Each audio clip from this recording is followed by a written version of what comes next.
Gentlemen. My producer here gave me some dirty looks.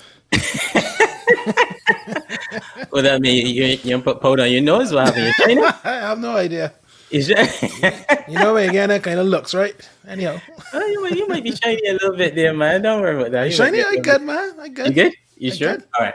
Awesome. Hey, everybody. Welcome to another edition of The Living Room. As usual, we always say it's great to have you with us. And you're with myself, Andre, good friends Philip, and Mark. And we are We Global. And every Sunday we just have conversations in our living room, virtually as well these days. And we invite you to come along to have a Caribbean conversation on any topic that we're talking about any given week. So thank you so much for joining us. As usual, we don't take it for granted. Hit share, invite as many of your network into the conversation, into the living room as well, because it'd be great to have everybody with us. So guys, how are we doing?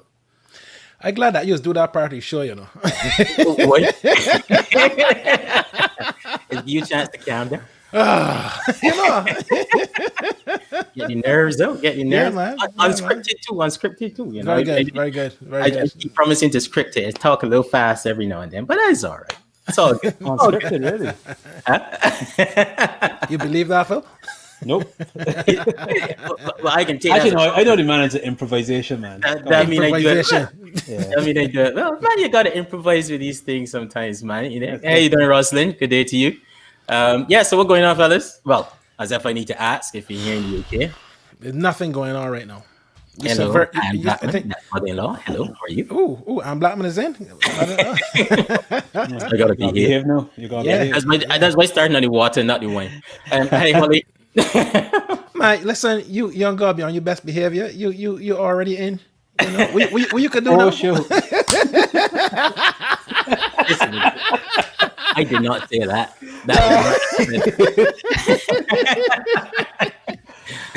Anyhow. That's anyway, like an offline conversation. Yeah.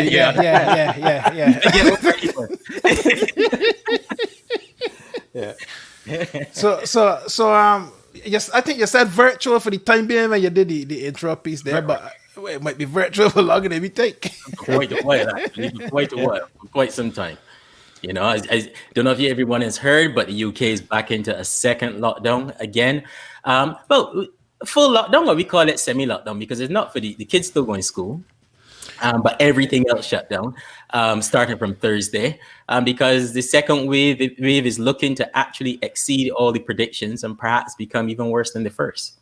Well, it's still pending on discussion on Wednesday, so we'll see. Yeah, but pretty much we in lockdown from Thursday. Yeah, lockdown from Thursday, man. I don't know if you saw the scathing attack that was levied on Mr. Johnson after that spreadsheet presentation last night.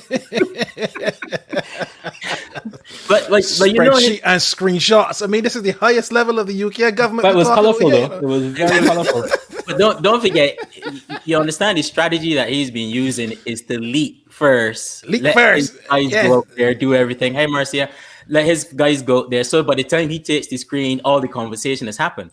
But I think this is the first time that this was an authentic leak about what's coming next week, because he hurriedly prepared yesterday's stuff and it showed that it was like, oh shoot, we need to get out in front of this before this becomes. Screenshot that. Yeah, exactly. You know, so you could see. But I think everybody expected this probably a few weeks ago, actually. And guess folks are asking, you know, why didn't you do this a few weeks ago? Especially since the kids just had half term. Well, you're still on half term, right? You know? We got a second week, but I think that's just their school. I think everyone else is actually... we're back tomorrow. The rest of us are back to school tomorrow, man. We ain't got another week, sadly. But, you know, this is hard times. This is a very, very hard time here in the UK, you know. I don't know. There seems to be an obsession with Christmas suddenly. If you listen to Boris last night, you know, everything is all about Christmas now. It's like, but hang on, you know, people are suffering right now. You know, people are having a hard time. No, never mind Christmas. This is painful. No. So I don't know. I kind of feel the whole thing is a bit tough. As usual, from a positive perspective. Come here, Phil. Here we go. Bring some positivity in I do think looking at Christmas is a good thing, because you at least have to give people hope that there is something coming. And the second thing is, we went to the supermarket today, and yes, there were long queues again, but I didn't see anyone stockpiling or panic buying or anything like that. So I feel as though this second lockdown, it feels as though the population is going in a bit more prepared and a bit more mentally prepared as well for it. And schools as well are a bit more prepared for it. So Well, look, I think it's going to be a long winter, but we should be fine. the producer sent me to the supermarket today, and I had to dig Producer. you had to dig fairly far back for the flour. And flour is always a Flour gone again? flour is always a good indication of how things going, right? It's crazy though, because the kids can be at school. Usually that's to keep the kids occupied and what's not. But If you walk on the aisle, you can see, okay, I can see flour at least front of the shelf. I know what things toilet good. paper, if that's As still you there. gotta reach 3 and 4 Yeah, you're levels exactly back. average. Toilet We paper, still toilet have a bag of flour that we had from March. Big bag, 16 kilos. Man, not gonna be bills no.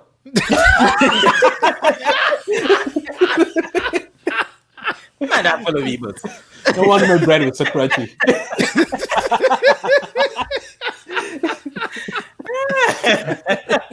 Well, Yeah, that's what you're feeling that crunch. You thought that was current. No. You thought the flour come already current. Yeah, man. time for another bag, Phil. Yeah. I'm back on the stiff. What is he doing? If you can find some. One of the two, you know. But also, I think this week, I gotta say, we gotta give congratulations to Universe Boss. Oh yes. The first cricketer to hit 1,000 T20 Wow. The funny thing Incredible. about it, Classic Kiss Gill, in that same match, he got out on 99. So it was like squash, and then get out on 99. He was going for the 1001. He was going for it. But that said, I think, you know, Chris Gale, history can be kind to him. Yes, we know he can be a bit eccentric and stuff, but show me someone at his level over such a duration of time who isn't or who guy hasn't. Yeah. So The guy I is a don't- joy to watch. He's a joy to Exactly. watch. I And don't see think it he as got. negative. I think he got 2 treble centuries in tests. So you know, Chris Gale has been there, done it, Class. and, Been and there, he's, done and that. he's class. Of Yeah. course, he is. So congratulations to him as well. Absolutely. You know, Absolutely. did y'all see the as well? I don't have a thing for that, but did y'all see the Alison Hines and Patrice showdown? Oh yes. Yeah. Oh yes. Oh yes. I thought that was good, to be honest. know? with you. I enjoyed that. I thought, well, you know, I thought it showed me Alison's repertoire. I mean, not that you forgot the songs, but you forgot the impact that the songs had. Because I thought the good thing was watching the comments as well, and the amount of people. Everyone's like, "Whoa, huge song!" Yeah. But yeah, so I thought both ladies were fantastic. Yeah, Alison's catalog is deep, and you know, she's still highly influential across the Caribbean, and it was great to see that showdown between her and Patrice. Excellent. You know, I we should thought be it was seeing a great. lot more of that in the Caribbean, actually. I think so. I know some people were wondering if Patrice was the right matchup for Alison, Yeah. given debts and that kind of stuff. It felt a little bit like the student-teacher sort of. Yeah, it was Yeah. between Together. and your parent, you know. It was one of Yeah. them things, and not that you don't like Patrice, but I love Patrice songs. But Patrice is fantastic. Different But then you style. look at but Alison's and how early she was started from, and the songs, the impact over the years is just something else, man. Yeah, it was awesome. It was awesome. So I will hopefully we will see some more because we need a lot more to keep us entertained in this season for sure. I think so. I thought it was brilliant. I just idea. thought it was really good. I thought it was real good. I had it there. Yeah, I don't know if you realize that Leah heads back into the skies today. I think they've got a flight from 4 o'clock today from Antigua to Dominica. Dominica. Yeah, I saw that. I think Leah that's flies good. again. Yeah. I think so. Let's hope that this time around everything is sorted out and they can continue because I think the Caribbean needs them, and you know, or at least need an airline that's going to be viable and that we can depend on. And Liat has been that for a long time, and let's hope they can sort any of the financial issues out. Yeah. Yeah, it'd be good to see. It'd be good to see how it goes. Mr. Brown has put a lot behind this now to try and get it back into the sky. So we'll have to see how this next phase of its life goes. But it's interesting. For sure. I think it'll be interesting. And on that note, also, I think what was also quite intriguing in the Caribbean this week is the bubble don't seem to be working very well. I think Grenada opted out of the CARICOM bubble, and St. Vincent are having some discussions also. So it seems as though we are always measuring ourselves in a really harsh way because they're concerned about community spread in other islands. But at the same time, you know, we're happy to open our doors. So I see flights from the UK turning up in certain territories, and it's like, but hang on, why are we measuring ourselves so harshly? You know, Clearly, they don't watch the BBC. Clearly. you know. Yeah, but the bubble was an issue from the beginning. I think from the time they started it, it was kind of wonky As you say, we measure ourselves so harshly and so quick to cut ourselves off. Yeah. And quite frankly, I actually think tourism in the region actually needs that bubble to hold. It does. And perhaps even look elsewhere to say, look, we don't need you to come right now, considering what's happening in your country.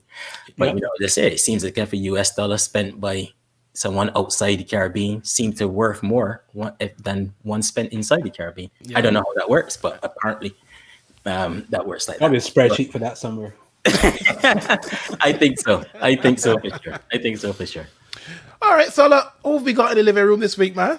Well,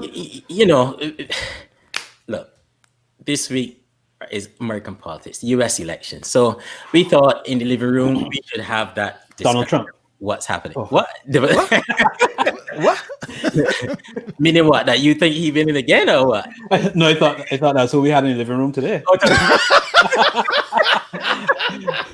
Because that would be tremendous. You think he would come? You think he would come? I think he would. We should give him the invitation. I'm so happy to be in there. See that? You see where you start? Anyway, but we thought it would be a great idea for us to have a conversation as Caribbean people, as West Indians, about the impact of that election and what it can have on the region. But not only that, as I said before in a previous episode, there are many West Indians and people of West Indian descent living in the United States. So the American elections impact us as well. But then also there's another conversation to be had regarding what does it mean for the countries of the Caribbean, or if it means anything, or whether or not Donald Trump gets another 4 years, or whether or not Joe Biden takes over, Republican versus Democrat. Does it mean anything? So we thought, let's have both those conversations at the same time. So today we have Taj, and Taj was one of our first on our first live show, episode 6. He was in. We have Taj, who's a St. Lucian living in the US, and Claudette, Jamaican in the US. You have Roz from Antigua, who lives in the US also. And then we have Alicia Nichols, a trade specialist from Barbados. And then it's fantastic that we have him here. We have political scientist and Caribbean pollster Peter Wickham also will be joining us today. So we got a full house. So I think it's going to be a fantastic conversation. I think the credentials of all of our guests are just amazing. Absolutely. And let's put Phil's comments to one side because he needs to be more serious. So guys, we're going to just go ahead and let everybody in. Yeah, man. I'm usually most serious on this panel. Of course. I was shocked when you said that, actually. Let's add Peter in. Okay, Peter will get his camera going. Yeah. Hi, everybody. How's it going? Hi. Hey. Hi, everyone. Good. It feels good. Everyone. How you doing, Peter? Good to hear you. Hey, Wow. Alicia, Rod, Claudette, Taj. Yep. Welcome. Welcome. Change your hair welcome. once again. Thank you. No, it's Claudette. fantastic. It's great to have everybody here and to get your perspective on the pending elections on Tuesday. Absolutely. So, Claudette and Taj, welcome back. It's really good to see you guys back in the living room again. Thank you so much for agreeing to come. And Roz, welcome for the first time. Alicia and Peter, welcome to the first time. It's great to have all of you in the living room. So listen, the largest, I think the largest diaspora from the Caribbean lives in the US. This isn't just something that is about those people in the United States. This is also about those people who live there who are from the Caribbean, whose families are affected. So let me start with you first of all, Claudette, because I know let's go back. Let's go back to 2016 before we start fully today, because I think back in 2016 you had just arrived back in the US just as the president, Mr. Trump, was starting off on his 4-year tenure or his current term. Give us a little bit of a feel of what it's been like over the 4 years that you've been there during during this past term of Mr. Trump. She's been waiting to get this over test. Come, let it off. Come on. It has been surreal. To say the least. Oh, wow. I have never imagined that I would go through a presidency like this one. I have got Trump fatigue. Oh, wow. I'm tired of hearing about him. I'm tired of seeing him. I'm tired of hearing him speak. It has been amazing to see the people who allow him to do all the things that he has done, said all the things that he has done. Allowances that would never have happened at any other president. I mean, no less, we all know that Obama could not even do a quarter of the things that he has done or said on the air, but past presidents, they just give him such allowances. He could say whatever he wants, he can do whatever he wants. It's unreal to me sometimes when I think about it. I didn't think in 2016 when I went to bed because I was watching the election because I came in earlier, about 3 or 4 months earlier before the elections actually happened. And I went to bed, as far as I knew, my girl was ahead. Hillary was ahead. And then when I woke up the next day, expected to hear how this is history because Hillary won, first female president. And then I heard about Trump, and I was just like, you have got to be kidding. And it's been, I never in my entire existence living in the United States seen as much protest, as much people being upset. I've never seen a government lie like the way that they have. I mean, I know the US ain't always forthcoming with their information, but this left the level of lies a whole other universe. I mean, they completely live in a whole different world that truth does not live in. You know, and I've never expected that from a president. I've never expected to be in a pandemic and not being able to trust the government entities to tell me what is the proper procedure to do, how to keep myself safe, how to keep my family safe. Like, this has been, it's just amazing. I am flabbergasted, and I am so hopeful that we will make a change on November 3rd. Wow. Okay. So your position is clear. If you had any doubt. And Taj, what about yourself? The last 4 years leading up to these elections, what has it meant for you? What have you seen? What have you experienced? And what are you expecting going forward? Well, I'll tell you what, I never thought, because I'm not one who is easily led, I never thought so many people could be led so easily. Wow. Because before the 4 years we're living in, there were 8 additional years before that. And, you know, if you look at, the population breakdown, the black population is 13 or 17%, depending on who you ask. Even if every black person had voted, Obama could not have won. So there had to be a ton of white people who voted for him. That's fair. So, what gets me is how powerful you can change people's minds, because the very same white people who voted for, who going to Trump now, voted for Obama back then. So is America truly as racist as we say it is? Because white folks voted for a black man?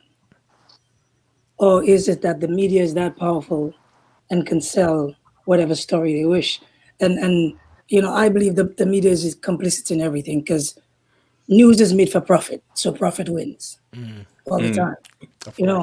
But for me, I kind of see Claudette's point of view, because I have 3 black children, and I'm petrified for them, and I have 3 black boys. Wow. Well, 2 are men, 1's a boy, but I have 3 black men, and I never had the conversation before, but I'm having the conversation every time they have to leave the house. Okay. And the worry that I didn't have 8 years ago, and again, that's why I say probably the media has a lot to do with it, because Obama did, deport massive amounts of Caribbean people. True. And we Caribbean people were still supportive of him. The less supportive of Trump has probably done less than Obama has. But, I see all this to say, I am leaning, I'm always, on the side of Democrats. But the 4 years has been worrisome. If I can put it in one word, it's been very worrisome. And, hopefully in 3 days' time, the picture will change. And do you put the conversations you're having with your sons you're placing the president and some of his positions responsible for that? Say that again. You're saying you've never really had to have those conversations with your sons that you're having now. So I was wondering if, in light of the thing about presidential politics, are you saying that then that the president and his actions, his speech, and things he has said is directly responsible for the atmosphere that means you have to have those conversations? Yeah, because that's what I'm saying to you. That's why I'm blown away about how easily people can be led. Now this man has led so many people in the opposite direction that you have to have the conversations, because people feel emboldened now to do things because they have support. When you tell some people to stand down and stand by, you're giving them the right to be. You're even recognizing them. I mean, I think there's always two monkeys on our shoulders. We can lean left or right, but sometimes we tend to lean with where the masses of the people go, where the general philosophy leans. And I think in Obama's time, we were leaning in that direction. Right. Okay. And when I say we, I mean America as a whole. America as a whole. I think people were less emboldened to raise their voices and say certain things in certain places during that time. I'm definitely having these conversations because of the person in power. That's some interesting insight. So you're saying that you're more surprised at how easily led America is than how racist it is, and you also question, is it really that racist based on 8 years ago? Yeah, I mean, again, even if all the black people had voted, a substantial amount of white people had to vote for Obamacare. So I'm saying maybe there is room to move in that direction of right, because they're like-minded people. I cannot subscribe to the point of view that every white person is racist. No, they get the privileges of being white, yes, obviously, but I actually believe that it might be a small amount, but I believe there are people who are tired of this bullshit and don't want to change. Excuse my language. That's cool. Got you there. Okay. Well, look, can I bring Peter? Peter, can I just bring you in here for a moment? Sure. Before we come to you, Ross, do you think the polls can be trusted? I mean, the 2016, the 2016, as Claudette just said, she went to bed, Hillary Clinton 98% sure to win, right? Yeah. What are your thoughts on how things are shaping up? Yeah, but Claudette was lucky because she went to bed. I had a sleepless night. And I can tell you that well into the next morning, 7 or 8, I still hadn't slept, and I still couldn't quite bring myself to close my eyes because it was surreal. Wow. But let me start though with another thing that Claudette said, because she was talking about the fact that she had expectations based on what she was hearing, and the idea that a number of people had changed their mind. One of the things I have been stressing regarding politics in general for a while, and I think American politics has always been more sophisticated in that regard in terms of their analysis of it, because they basically target undecided voters. Yeah. They know who is Republican and who's Democrat, and they basically just essentially leave those polls in that area. And they go after voters that are undecided, either at the state level or at the national level, if you're looking at the Senate races or the congressional races or whatever. And I find that useful because you essentially don't waste time speaking to somebody who will never vote for you. And that's basically how they do. So their polling kind of like identifies the ones that are not going to change. In the Caribbean, we tend not to do that. And this is something that I've been stressing to my clients a lot over the years. And a lot of them don't listen to me, where what we really need to do is find out whose views we can change, and let's change those views. The reality in the American election is that, the last election is that I think that the Democrats fell short, Hillary Clinton fell short with an abundance of confidence regarding overconfidence, regarding who she did not need to target. Now, what happened? Right, precisely. What happened in a lot of those places is that while the people that you have spoken to in polls, the majority of them will say, yes, we will vote for her. The reality, however, was that she didn't suffer from a vote change. She suffered from a vote lethargy, and that voters just didn't come out to vote. Yeah.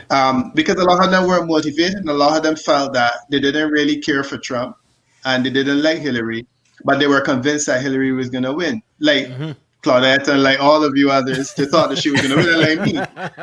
So for that reason, they never came out to vote. So I was surprised and I was shocked and I was disturbed. But in a sense, it made a lot of sense to me because I have been through the 2013 election in Barbados, where my polls were predicting that the Democratic Labour Party would have lost. The Democratic Labour Party was clearly less popular. Most people thought they would have lost, and they won. And they won an election in a situation where, and I found when I looked at my review, they were demotivated voters. There were a lot of voters who didn't particularly like the DLP, but they were not particularly thrilled about the fact that the BLP was bringing back the same person that they had thrown out 5 years earlier. And a lot of them were saying to me, well, if it is that they're going to win anyhow, they will win without my vote. And that was the sad thing, because I heard a lot of women, especially in the United States of America, and it really disturbed me. A lot of socialist women, a lot of left-leaning women were saying, we can't vote for Hillary Clinton because she took positions in relation to this and she took positions in relation to that. So we're not voting. And then you had the Bernie or Bust movement, and they said that they're not voting either. Yeah. So it leads you into a situation where you're basically looking at a lower voter turnout. And from what all of the analysts said, the voter turnout was just low enough in places like Pennsylvania that it caused Hillary to lose. Even though she won a majority of votes at the national level, she lost some of those states because she just didn't have the voter turnout. Yeah. So because I had seen that in 2013, I particularly understood it in 2016. I understood how it can happen. And I realized that I think the message that has to go to people is that you don't only win an election by converting votes, you also win an election by getting people who are willing to vote for you to come out and actually participate in the election. And to do that, they have to be motivated. Yeah. So having said all of that stuff, against that background, I am convinced that we will see on Tuesday a landslide in favor of Joe Biden. Not because Joe Biden is really a candidate. We get there already. You was leaving that to the end, Peter. The man going straight for the juggler. I am there. And the reason that I am there is because I feel that this time around, I think that a lot of those people who were saying that I really don't like Hillary and instead of listening to Oprah Winfrey telling them, if you don't like Hillary, don't go to dinner with her. Won't vote for the blasted woman. All of those people now have seen the damage that 5 years of bad leadership can do, and they're gonna go there. They're gonna vote with their numbers. So I'm expecting that what the polls are saying will be hold true, and I feel that there will be a landslide in favor of Joe Biden, and I wish him well. I mean, he's imperfect. I personally would have preferred someone. Listen. That is interesting. You hold that, because I think we're gonna have to come back and unpack a lot of that. Yeah, because I saw another poll today, so we can come back to that. Let's get a Ross in Connecticut. Okay. Interesting, Peter. For a lot of elections that we've had, and we have to go back to Al Gore and Bush. Everything is unpredictable, and I know I've done a lot of calls on the local elections. We do a lot of calls, and yes, we do have a list of people who are 100% voters and people who are 20% voters and things like that. And we concentrate a lot on the undecided ones, and we concentrate on trying to convert. In this election, is a very different mood, very different temperament. They're really aggressive on the other side. And just me working in my town in the Democratic Party, there are days where Democrats are really feel deflated or feel bullied. What, even no? I mean, it's an aggressive, like I said, I was on the highway this afternoon, and 25 cars honking their horns with very big flags and really aggressive. And I've been in other towns, and it was so aggressive, I left because I just got fearful. That when you say flags, you mean happen. American flags? Just American flags, no, or Trump flags? Banners? Trump flags. Oh, Trump flags. Trump. Okay. Yes. And so people, what I hear in my town that people are scared of right now is on elections day. Are they going to aggressively come after us? Are we going to have incidents? Are we going to have things like that? But the mood is that we have gotten a lot. I've registered a lot of new people. I've also registered some minorities who are Republicans. But we've registered a lot of young people. Is change is come. And so I believe that Biden is going to win. Okay. When you say we, that's not French, but do you? Oh, she's just dropped out there. Oh, just she's now. gone. So does Rod work with the Democrats or something? Yes, Yes, she does. Yes. She does. I was going to explore that a little bit there just now. Okay. But Alicia, just bringing you in here, because obviously we're speaking to people on the ground and having a conversation about what they're seeing. Obviously yourself and Peter looking at it from a slightly different perspective from the outside looking in. The importance of U.S. elections to the Caribbean, from your perspective. Can you expand on that and tell us what you think, and why is it important for us to look at what's happening there to our north? Certainly, and thank you so much. Good afternoon, gentlemen, our hosts, and also good afternoon, fellow panelists. It is a pleasure to be here, as well as the audience. I actually disagree with my fellow panelists. I don't think Joe Biden is going to win. Okay. I certainly don't think it's going to be a landslide. That's just my opinion. I think that I think in a way we're underestimating the level of voter intimidation, the issues going on with the Postal Service, the fact that there are many low information voters out there who, I mean, we could see the craziness going on. Those of us who like to follow these things, but the average person on the street isn't necessarily following every single thing that Trump does or says. So, I mean, respectfully, no, we're in the living room. We're having a conversation. If you disagree, you disagree. That's all right. Yeah. Right.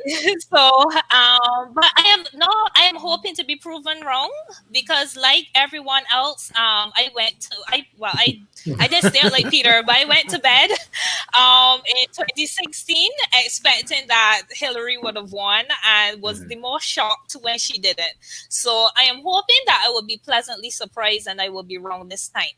But more specifically to your question, I do think that because of how intricately linked our economies are, and the fact, as you rightly said at the start of the program, that our largest diaspora in the Caribbean is in the US, anything that really happens in the US has implications for us here in the Caribbean.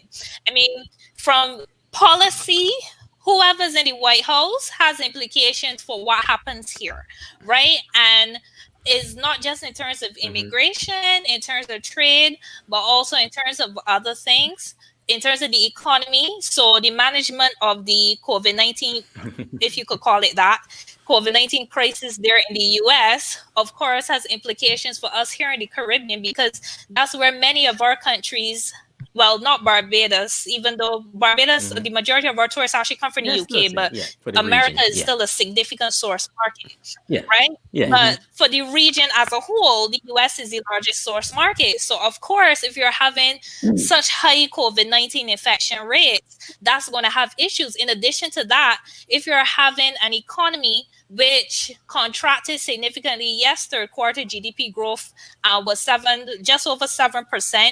But of course, you have to look behind numbers, because if, of course, in your second quarter you were shut, then obviously when you regain economic output, that's going to register as a high GDP growth, right? Okay. Sorry, don't mean I get from the big. I get.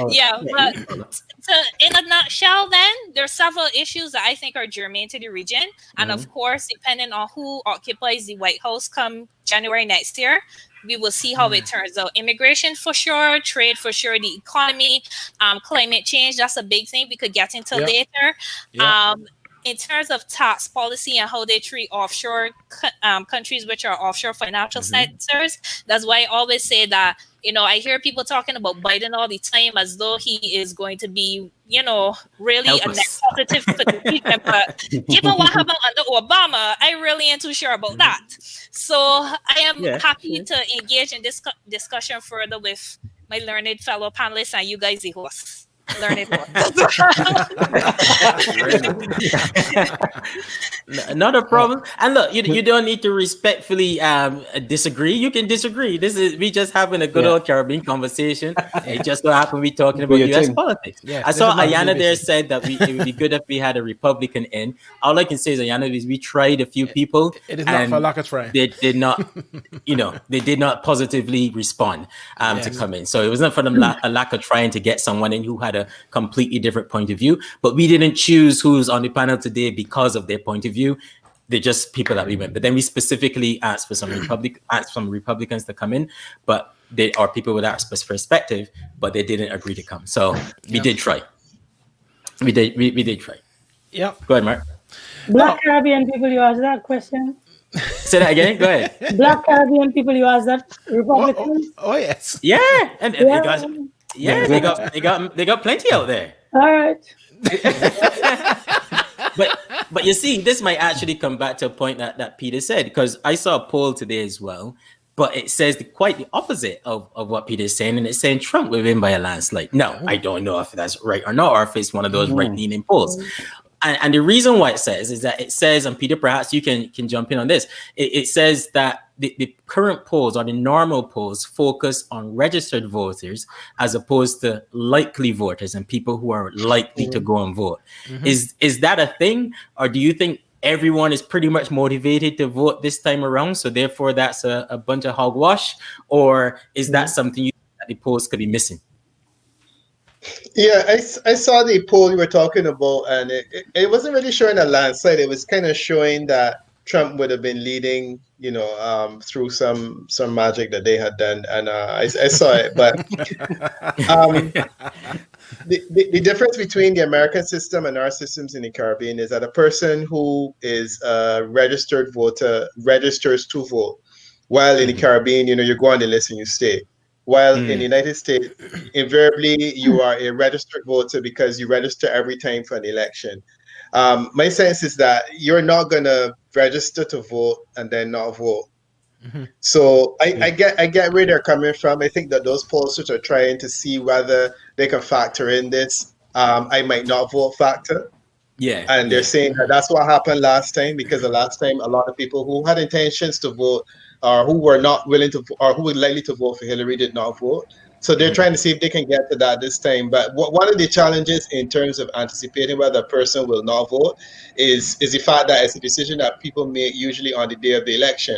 They may have had good intentions before that, but on the day of the election, they just can't be bothered. They say, let me stay home and drink some tea or drink a glass of rum instead.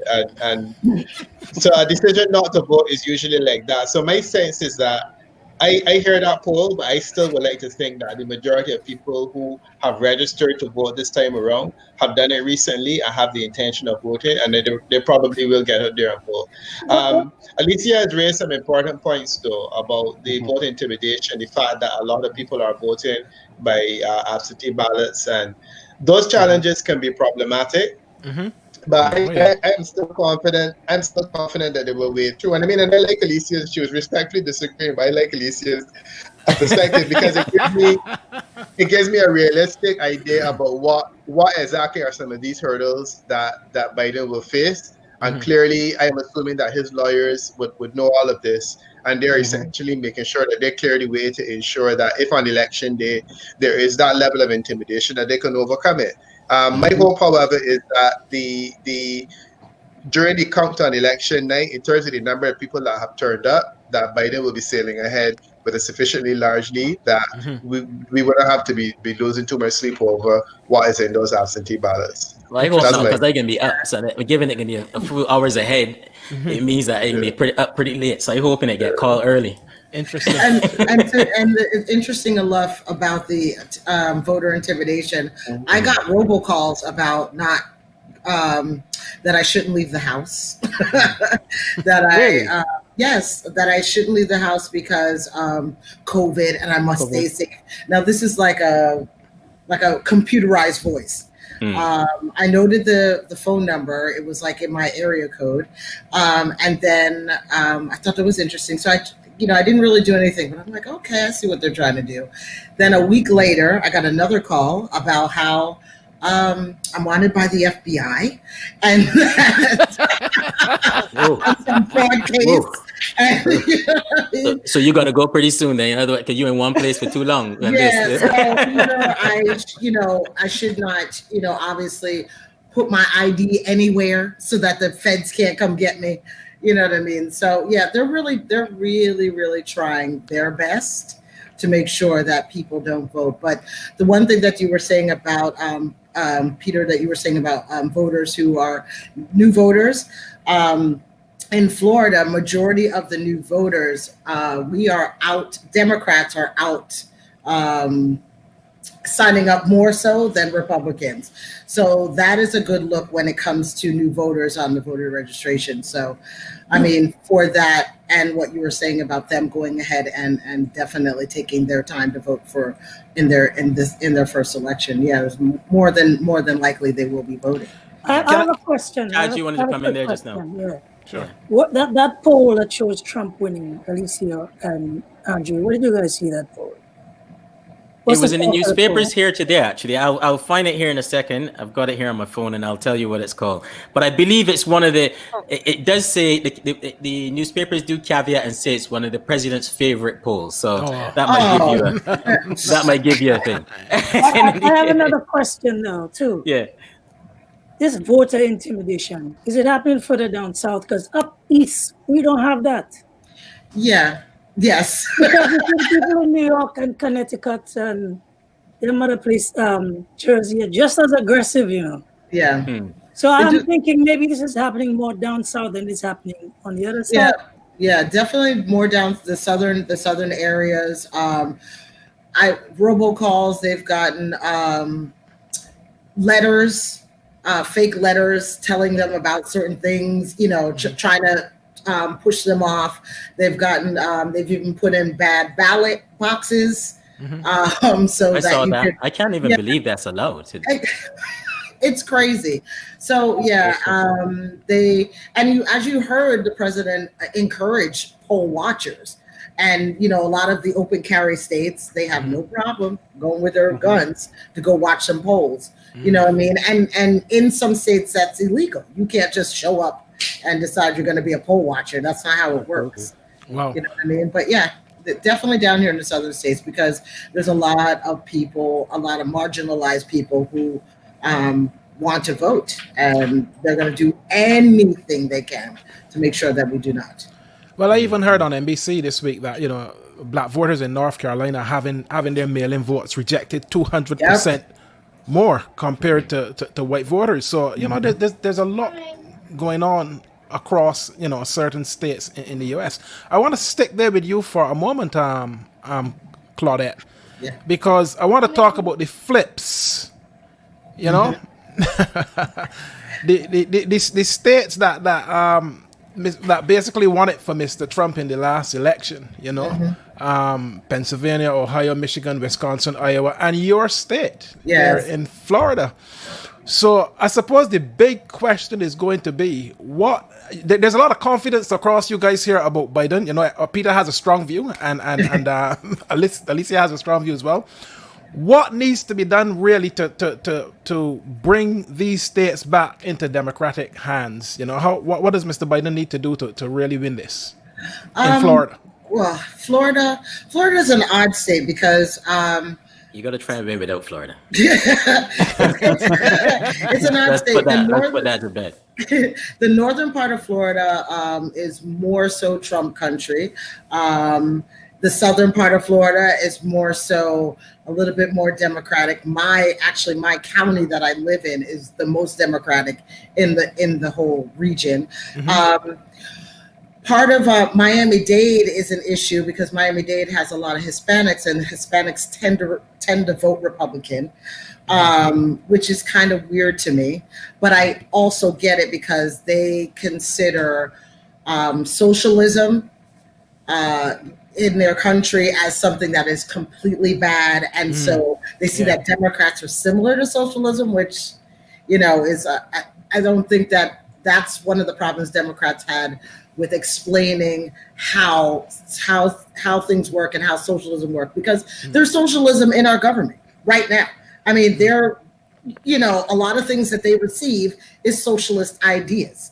So I don't, so it's the explaining of that and how the system works has been flabbergasting to me about why mostly the Hispanic people vote Republican. But for Joe Biden, Cuban issue, right? That Cuban issue that Republicans tend to exploit quite well in Florida regarding the Hispanics, isn't it? Yep. You would think, I mean, some of the ads that I see here, you would think that Democrats are coming in to take over the world and that we're going to crush everybody and this place is going to be anarchy, as if we didn't have 8 years of a Democratic president. You know what I mean? So it's very odd how the scaremongering that they're doing with the Latino community.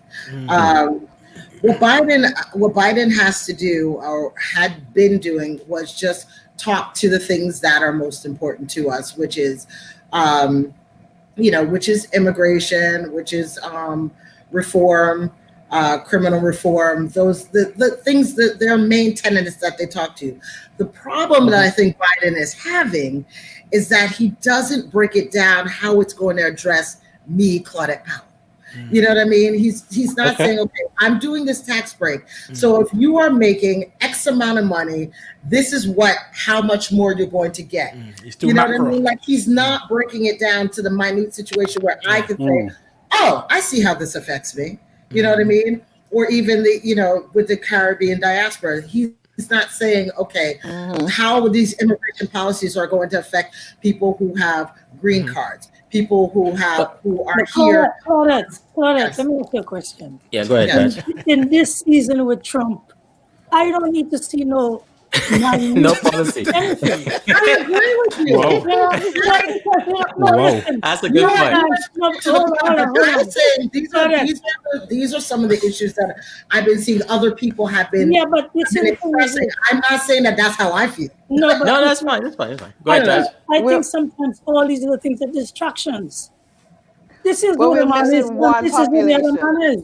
It's not in Florida. It's not completely working. No, but remember, states think differently. We've had, Florida has been a purple state really and truly for a very long time, and the Republicans have been strangleholding Florida for years after they stole that election with Gore. No, but this is not what I'm saying. You said that you want to see it broken down, how it's going to affect Claudette. No, I'm saying that. All right, or somebody else was saying that. I'm just saying that maybe that's because he asked me, what do I think would help some of the people here for Biden to win. Yeah, but all I'm saying if them people need to hear that still, then they'll stay Republican, because you don't need to hear it in this season. This 4 years. Okay, so yeah, go ahead, Ross. I think we're not looking at one sector of the population, and that's the religious ones, because I've spoken to a lady who was a Democrat, changed over to a Republican, and tried to have a conversation with me, believing that he's the appointed leader. And my response to her, are we doing the story The Left Behind? Because she was Caribbean. She was convinced that it is God's plan that Trump is in power and he has to stay there. A stall to Paul. And so there is a sector of the population who are very much religious and I say quote unquote religious or whatever they are, in believing that he is appointed. But how can they reconcile his behavior? How can they reconcile grabbing him by the pussy? How can they reconcile him having This is, I can tell you this is how. where you say, I can tell all of that with the religion. I don't know, because actually, I don't know what oh, book sorry. they're reading. I don't know what book they're reading. Yeah. No, Jump because in there, I Alicia. I yeah, hear you, because Roz. I want to address 2 points, but just to respond, I actually heard a lady say that God sometimes was it no, he shows you lessons through imperfect vessels. And I'm like, Okay. seriously? Yeah, I mean, I'm agreeing with what you guys are saying, that I mean there is that religious Yeah. quote unquote segment that are firmly in Trump's corner and are not going to change, especially now with the Supreme Court justice he was able to ram right through, who obviously Right. is a anti-abortion person, and a lot of the other things that the religious right are passionate about. They're firmly within his camp. But there are two things that Claudette had raised and I wanted to agree with, and it goes back to my point about low information voters. Some of these ads you're seeing are completely off the charts. There was one I saw the other day where they were basically saying that Biden's plan is to turn the USA into this socialist republic. I mean, we who know political science know that socialism isn't the boogeyman that people try to make Thank it, you. right? But let's Exactly. face it, the average person does not know what socialism is. They Yep. just think socialism is taking away people's rights and whatnot. Exactly. The state, imposing itself on people. They don't realize that things like Medicare, that's part of socialism. So yeah. Exactly. Another thing is the fact that a lot of these people do not, as I said, follow the day-to-day of the stuff that Trump is doing. So when they listen to Fox News or they listen to the media, the other media, basically downplaying a lot of these things, that's what they're going to believe. My last point is that I agree with Claudette where she mentions the fact that a lot of people feel as though Biden is not speaking to them. And a lot of the criticism that I hear from people is that, look, I'm voting for Biden because Biden is not Trump. But you have to give people more than that to make them come out and vote for you. I mean, to us, we're going to be like, wait, but who wants 4 more years of Trump? But then there's some people who are like, I ain't leaving my house, or I am bothering to get involved in this process if all this man is going to tell me is that he ain't Trump. Right? So it's a lot of these things that make me kind of reticent to say that there's going to be a shoe-in for Biden. I'm still not seeing it. But as I said, I'm hoping to be proven wrong. So one of the things that we spoke about was voter suppression, and Taj was saying he's not seeing it up north, so maybe it's a thing down south. But Roz, I wonder if you can tell me what are some of the suppression tactics that are happening, if indeed they're happening, because Taj is saying he's not seeing them. What's going on, and when they say voter suppression, what does that mean to what people are doing? Well, I mean, in my town, we're a blue town. So there's not much that I can't really say in it. For me, what I look at is the ignorance. I agree with Elise when she says understanding. For me, a lot of people just know you have the right to vote. And I think with Black Lives Matter, it's a better understanding of what exactly is your vote and what is it that you can demand, and to be accountable and who you vote for. You're giving them your right to speak for you. And I think the new generation or people who have registered now beginning to understand or beginning to have that dialogue of what is your vote? What does it really mean? Because it's just ignorance. It's a lot of it is ignorance. A lot of it is just the simplicity of the world that we live in, where people allow someone else to have their power and pretty much just go along with the trend. With COVID and Black Lives Matter, in my area, I have to say it's a lot of more young people. For the Caribbean people, what I would say is immigration, and maybe a lot of Caribbean people who have been in America for years and will not become an American citizen because they have this concept that they don't want to lose their citizenship from whatever island they came from, is now understanding that is not just about the president, but it's also about your local government. It's also about your American children and your American grandchildren. Is the president that we elect this week is not for today.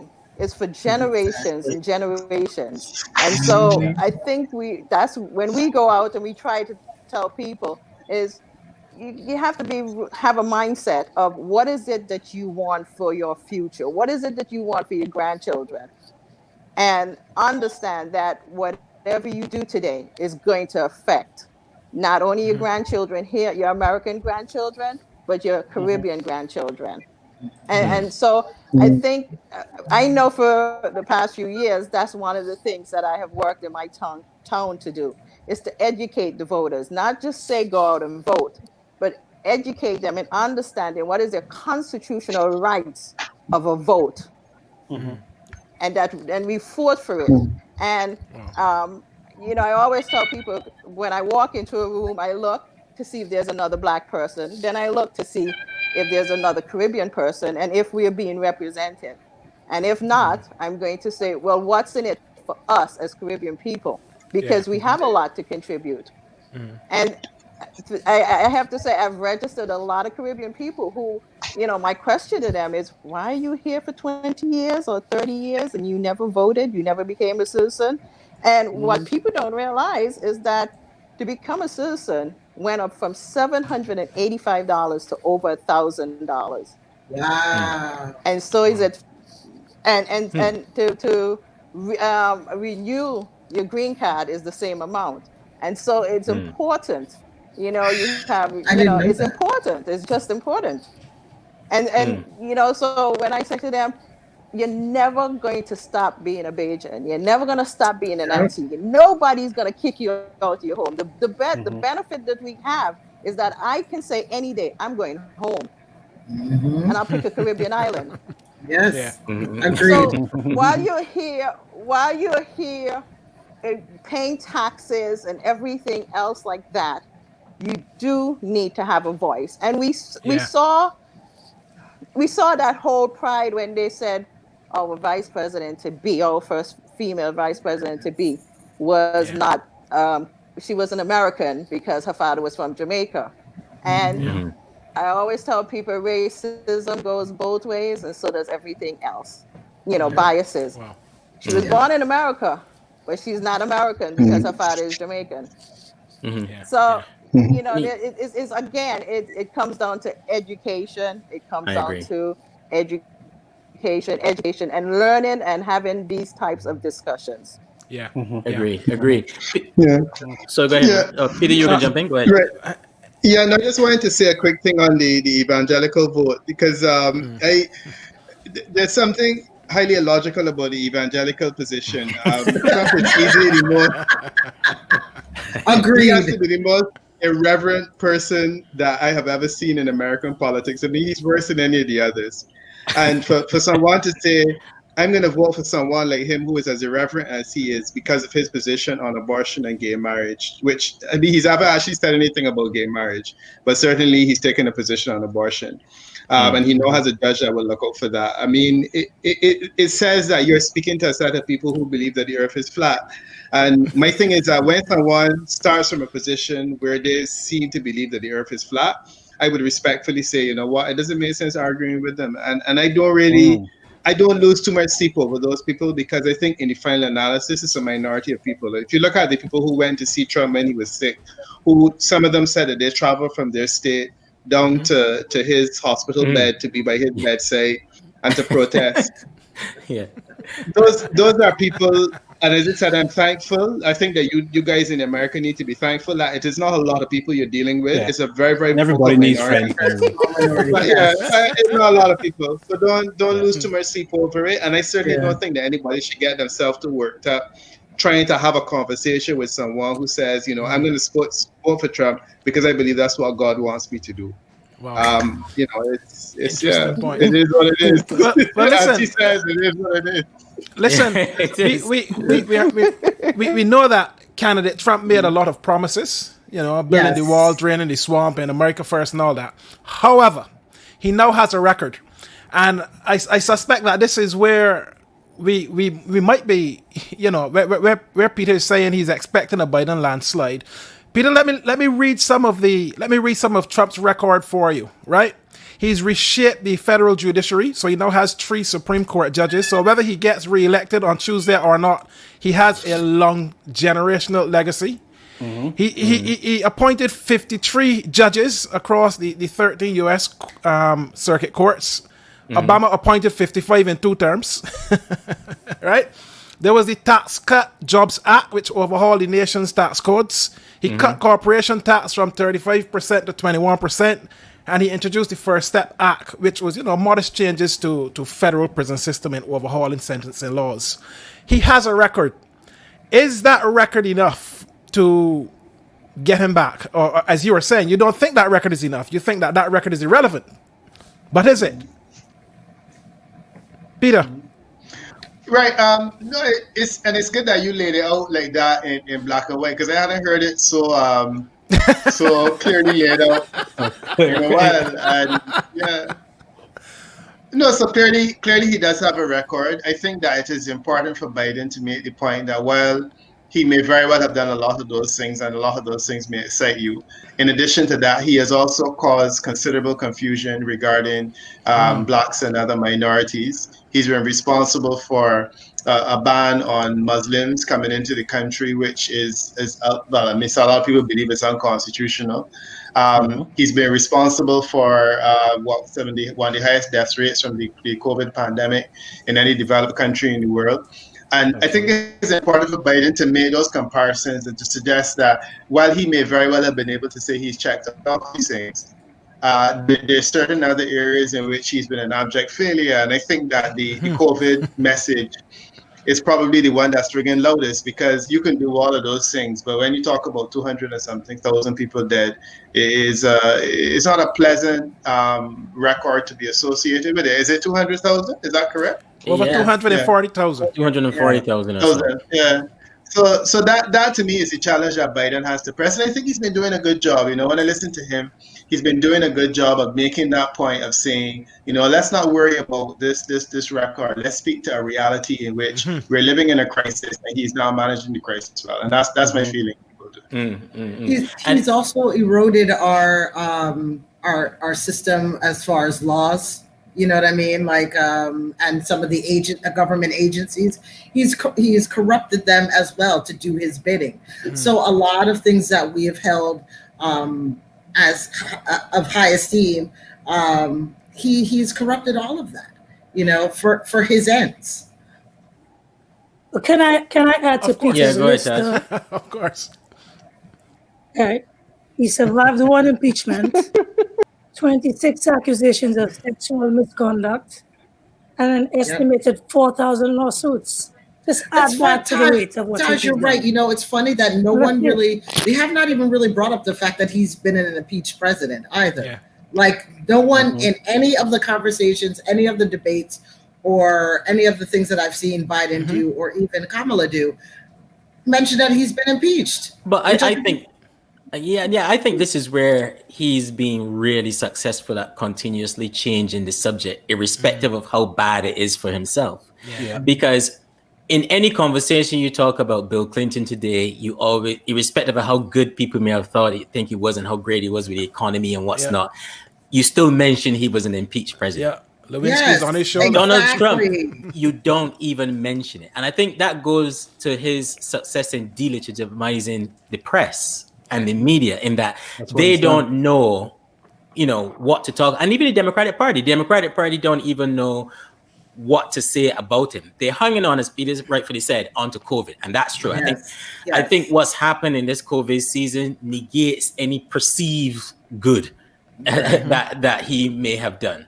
But then again, I would ask, do some of the things though that Peter you mentioned regarding morality and spirituality and what's not, to his base, I don't believe that matters. No, it doesn't. And I don't think it ever mattered. Well, no. I think it was just an illusion in American politics of hyping up of speaking to certain constituents on certain matters, but the party themselves don't really care about it. And I think it's showing that the people themselves actually don't care about it. And when you look back at, to me, Trump's presidency, one of the things that's really damning to me, and I only realized this a few months ago, is when you say law and order, that in itself is actually a bit of a dog whistle. Because there's only one set of people he's actually talking to when he says this. Because you can't honestly look at his record, the record of his peers, whom all of them he has actually brought them out of prison, and say law and order is actually your thing. So there's only one set of people you're talking about, or based on his rhetoric and the rhetoric of his party, when he says law and order. Yeah. And that is Black people, and I would say West Indians make up a big part of that. So I think that's interesting to look at it from that perspective also. He also converted the conversation of the economy to being how well Wall Street is doing. That's what people are saying the economy is all about. The economy has nothing to do with Wall Street. It's Main Street. Yeah. But they and to Taj's point, they don't separate the media. Who knows better? Don't separate the two. They always talk about how Wall Street is doing, Before, we always used to see those little lines on the bottom of the screen talking about Wall Street. No one actually spoke about Wall Street. You know what I mean? But now all of a sudden, Wall Street equates to economy. And if the Wall Street is doing good, the economy is doing great. No, that's not how this works. Go ahead, Phil. Besides just delegitimizing the press, get it out. Yeah. He's also managed to create this persona where people say it's just Donald. He's not a politician. That's right. He says it like it is, and so that anything that he does that's irreverent, that seems non-statesmanlike, his followers will just say it's just Donald being Donald. Yeah, quite similar to over here as well. So that means he's a liar then, because he does that a lot. So people will not care about it. He can do anything, But he's a good marketer. That's the thing. I think he's a good actor. That was the appeal of him in 2016. I think that's why some people voted for him over Hillary. The fact that they saw Hillary, right or wrong, as a establishment figure who would continue the status quo, whereas here's this guy who was on The Apprentice, and he's known for saying some really outlandish stuff, and he's not your standard politician. So let's support him, and he's this mythical, successful businessman, which we have come to see as a myth, right? Yep. So I think, if anything else, he is an excellent marketer. Yes. He speaks language that connects with a certain demographic of people, and you cannot sway them. Yes. And that's what he does. That's what he does well. You can't sway them. But you know what I think we're not taking into consideration? Donald Trump came in at a perfect time too, because social media was really beginning to explode way more than it had already. So the algorithms that run the social media tend to show us only what we want to see. So we're all watching. I mean, if most of us will agree that we agree with most of the news that we watch.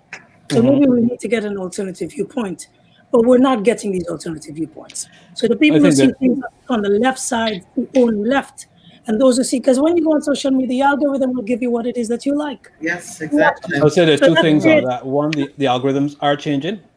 And the second thing is us as consumers, we have to influence the algorithm. So I don't just go looking at one set of news. I want to see what the other side's saying too.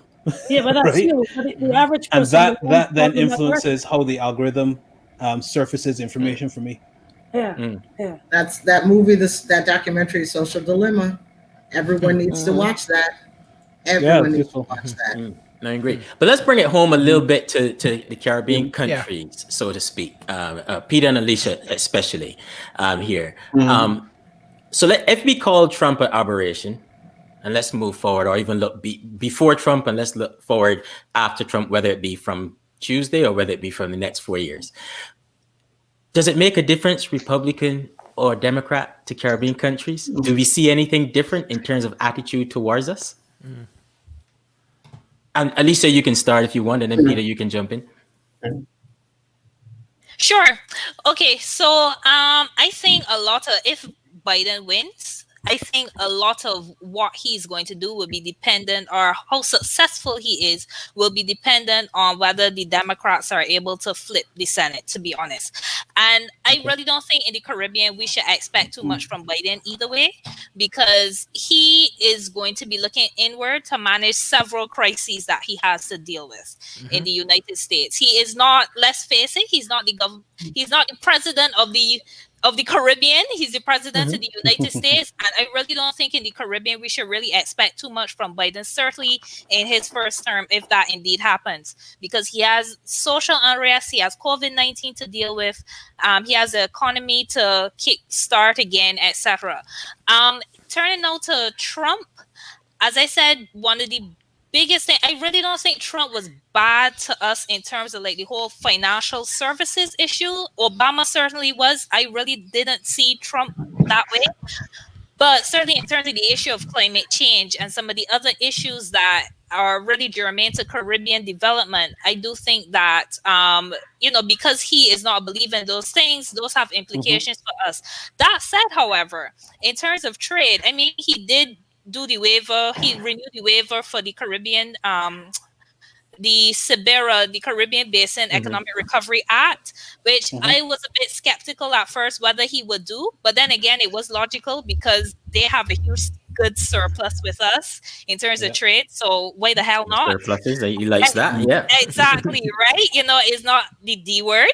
So I really don't think in terms of, when I looked at the balance of things, except for, and I say this very cautiously because I understand these are painful issues, but in terms of the race issue and whatnot, but in terms of the region itself, I don't think he was a net negative for the region. I don't think he was. I'm not saying he should be reelected. I'm just saying that his policies towards the region, I don't think that they were any worse than some other presidents. Okay. Peter, any thoughts on that? Yeah, no, Alison's perspective is spot on. I remember I used to set, when I was teaching at the university, I used to set my students an assignment basically to look at the impact of an American presidency on the West Indian population, and that was their international relations assignment. The reality is that I think for us, the most beneficial presidency was Reagan, and then after that, probably who came after Reagan? It was Bush. Bush, right? Sorry, Reagan and then Bush. Because Reagan gave us the Caribbean Basin Initiative, which was direct, aid in the way that the Europeans would have brought aid through Lomé and other things. And then we had the Enterprise of the Americas Initiative, which Bush brought, and Bush's father and Bush's son, which they brought, which were essentially another extension of that package of aid. When Clinton came into the picture, all of that ended, and a big part of the reason why it ended, well, I mean, the whole Cold War reality was different too. But on top of that, Clinton didn't really need to curry favor with the West Indian community or with any community of color, simply because they all voted and they all support him and they loved him, so you didn't have to encourage them to vote.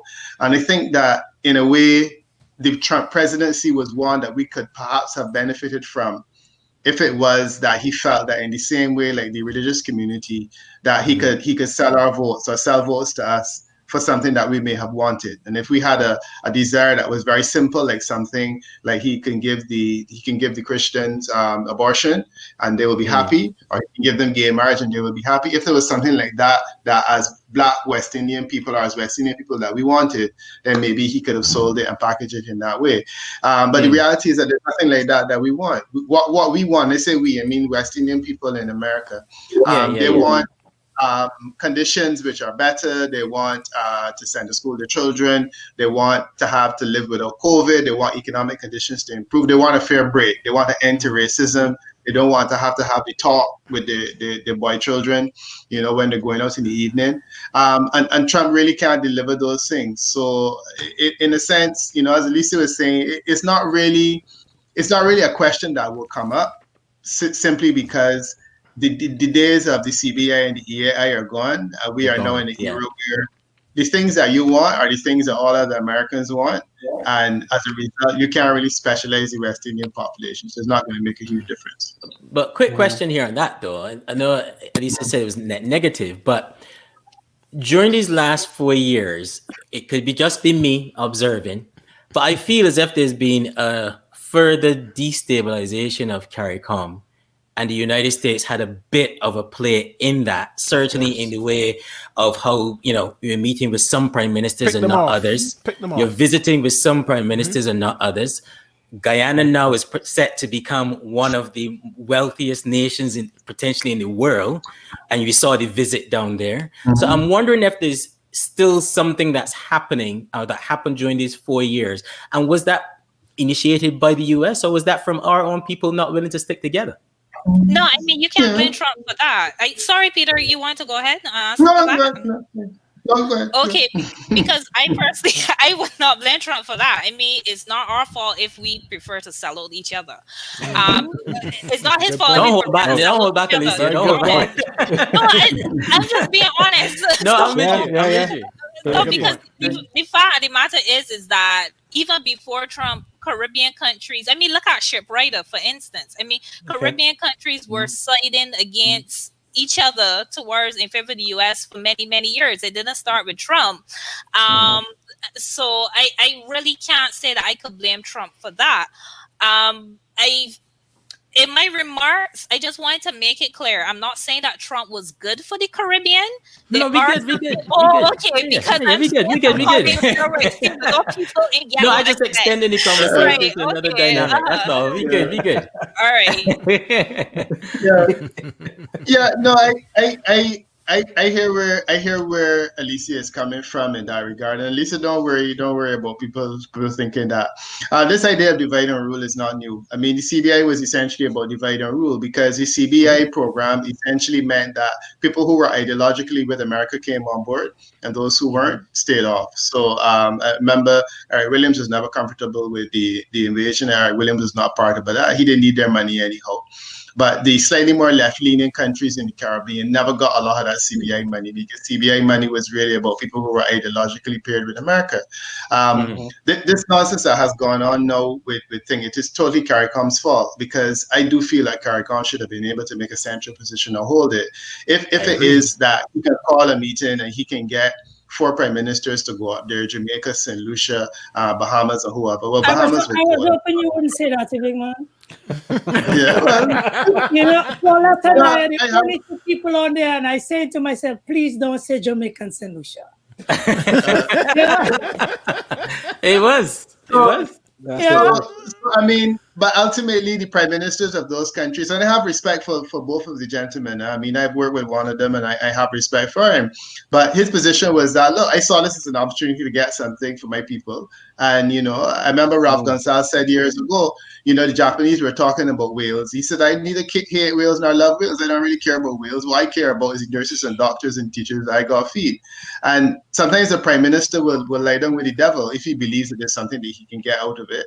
And I feel him in that way. So, but I think CARICOM really, it is our fault if we allow CARICOM to be abused in that way, and if we can't hold the line. But the reality is that if an American president could see an opportunity to push an agenda, he will. No, I agree. I completely agree. With that one. Completely agree, Peter. Yeah. Wow. No. Okay. I said the line should have been held and nobody should have given in. Well, I think everyone agrees that, Taj, but it doesn't happen, unfortunately. Yeah, but what are the consequences? What are the consequences that CARICOM has towards these islands that have left? And why should they in the future hold on to a line when it serves your purpose? As long as the line is broken once, it can always be broken again. Yeah. Because it would be my turn to justify breaking it. Yeah. No, I agree. I completely agree. Sorry, go ahead. Sorry, bud. Okay. No, but just saying that, I think just to respond to what Taj is saying, I think it goes back to what Peter was saying, in that leaders are concerned with the exigencies of the moment. So they're not thinking, all right, you know what, if I break the lane on this issue, this is going to have implications down the lane. They're just thinking about their bread and butter, feeding their people, ensuring that, their economies could be propped up, ensuring they won't be victimized, so to speak. So it's not that we agree with what they do, but you could kind of understand why they do it. No, I always say there's a language in the Caribbean that we are familiar with, and it's that a lot of men like to have an outside woman, and the reality is that it's something it's something that it feels good for the time being, but developmentally it's probably not a good idea. If you can get away with it, you will do it. And Okay. at a level you probably know this is not a good idea, but if you feel you can get away with it, you can do it. I think it's the same kind of situation that a lot of these leaders know that this thing is not a good idea. That the American president may know it's not a good idea to flirt with this idea of divide and rule or whatnot.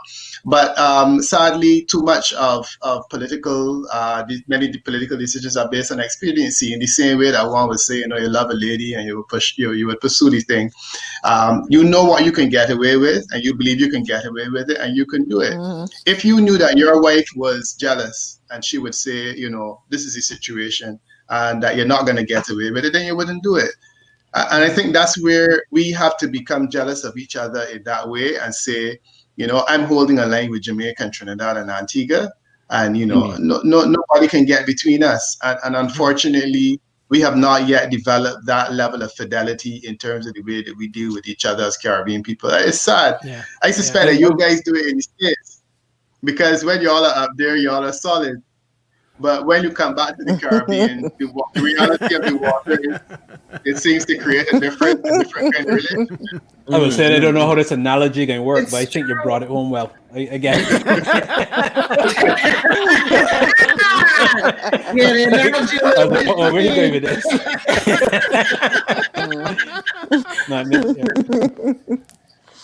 Well, Peter, you make a very, very good point, because when we are here, we are very much more a Caribbean people. Yes. But yeah, as individual states, and it's not. That's true. I would say the same from the UK as well. Here in the UK, Caribbean people seem a lot more cohesive and together than when I'm back in Barbados. I don't really think about the Caribbean as much as I do when I'm here, looking at it. Okay, now that's an interesting perspective. We all have an accent, I always say everyone has an accent, but when you're in America or the UK, the first thing they'll say, you have an accent, and and I'm like, so do you. But we all, that's the whole thing. We have a common thing of, our pigtail and our cuckoo or fungi or whatever, and the thing of the fish head, and everyone look at you like, what are you eating? So I think I know when I came to America in the 80s, the school that I went to in Bedford-Stuyvesant, I swear they has given all the families visas for all their children to come up. And I was in Bedford-Stuyvesant, which was a mecca of a melting pot, a pepper pot of Caribbean, the Guyanese, everyone. I met everyone in my high school.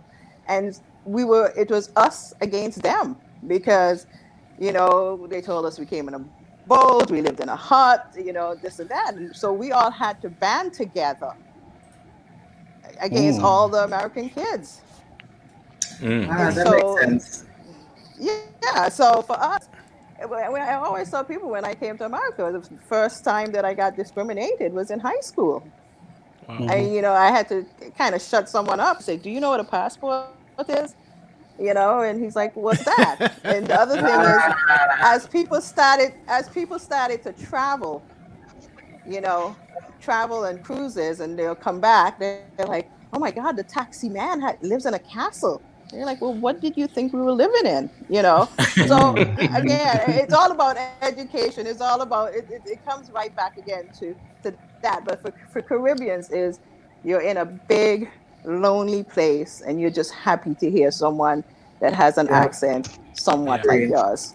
True. Yeah. So I guess when you're on your own island, you just feel comfortable, and it's all about who is around you and your people. And the here and now for my people kind of thing. Kalaloo and cuckoo, yes. But someone was asking just now if Caribbean people have an ask when they're dealing with the United States. Do you find that, Alicia, at all, that as a region we have an ask of the US? Well, there are several things that we are concerned about. I mean, well, just thinking contemporarily right now, the whole correspondent banking issue, Yes. that was the issue. In terms of, as I said, with trade, although that's been solved now because the CB Caribbean Basin Trade Partnership Act that was renewed Renew. up Yeah. until September 2030, if I remember correctly. Then I think in terms of another issue is in terms of development financing. So the whole issue, the fact that right now GDP per capita is really what is used to qualify countries, designate countries as being eligible for concessional financing or not. I know that Prime Minister Motley has been really making the rounds and arguing, look, we need support to show that you can't just rely on GDP per capita as a metric to say that a country is in need of of concessional financing. So I think there are several issues that we do have. I mean, the Cuba issue, of course, that is another issue too for us. The fact that under Trump, he has rehardened the position, the U.S. position on Cuba. So that is an issue as well. So there are several issues. I can't think of all of them right now off the top of my head, but those are some of the main ones that come to mind. On the GDP one and being access to funds, I hear Prime Minister Motley talking about that all the time. I must admit, I don't hear the others speaking on it quite regularly when I listen to all the different news and read all the different newspapers across the region. Is it that she's the designated speaker on that topic, or the others are looking at something else? I have heard Gaston Brown speak on it. Well, I think Peter could correct me if I'm wrong. I think he is the lead when it comes to like finance and whatnot, whereas Prime Minister Motley is the lead for CSME in terms of the CARICOM quasi cabinet. I have heard Gaston Brown speak on it once or twice, but I know Prime Minister Motley, and let's be honest, she tends to be a lot more vocal in terms of her leadership style, and she does not pull any punches, which I love. So I think that's probably one of the reasons why you tend to hear her more in the news with it. Okay.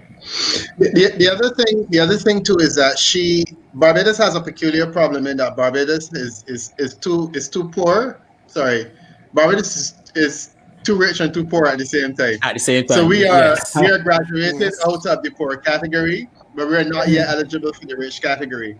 So Barbados finds itself in a situation where it has to be concerned about concessional financing because it has not been able to access it for a long time. Guyana, countries like that have traditionally been considered poor enough that they would get this financing. And Antigua, a lot of the OECS countries, their GDP is small enough that they could. In the case of Trinidad and Tobago and Bahamas and whatnot, I don't know that they really cared because it has never really been a problem for them. So part of the reason that she speaks to it is because Barbados is one of the few countries that's really affected. I think Bahamas is now a bit concerned because they're now desiring that type of financing. But Guyana no longer has an interest in it because Guyana now has money, and Trinidad and Tobago would never have been interested in concessional financing, or Jamaica over the years. So that's really the challenge, that we don't really have to. Sorry, we have a particular need, and I think that's what she has been flagging. But I do know, and I agree with you, Elisa, that Gaston Brown has become very vocal, largely because Gaston Brown is in a situation now where money has become a problem of late, and he's going to need to raise some serious money to deal with the kind of projects that he's working on. Yeah. Wow. Right, Taj? I'm just paying attention. So listen, let me try and see if I can bring this back then to Tuesday, right? So we according to a recent poll, this is what we've seen so far in terms of people who have already voted, right? And this is CBS News. Now, the reason I'm putting this up is because I think from a perspective of what could happen on Tuesday, this is really important. So we know that Biden is looking great because apparently a lot of people have already voted for him, right? However, of those who have not yet voted, right, the picture kind of flips. And it looks as though come Tuesday, if Trump is going to do what he did in the last election. His people are going to show up and they're going to vote en masse.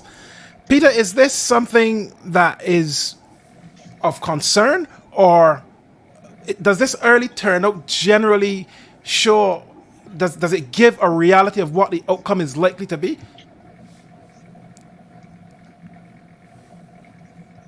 Oh, Peter not hearing you. He stopped. Oh, has he stopped? Okay. Yeah. Well, I'll go to Ross then. Oh. She might be stuck too. Folks, I don't know if anyone's hearing you. Okay, I think they're both We have stuck some on technical problems anyhow. I just Okay. need to Yeah, we have a little bit. That's right. Okay. I think when I look at it, I don't know, and I think this is where this is going to be fairly close, because I think folks. Here's a bit, I'm trying to mute that microphone there. But I think it's one of those cases where quite a few people have voted. Most people are saying that they voted for Biden. I must admit, this is one of these cases in the U.S. that you just don't know. You don't know who's telling the truth. You don't know who's ashamed to say they vote for Trump. You don't know. Andre, and I think that's part of the problem, that some people don't want to actually admit to who they will or will not vote for. You know what I mean?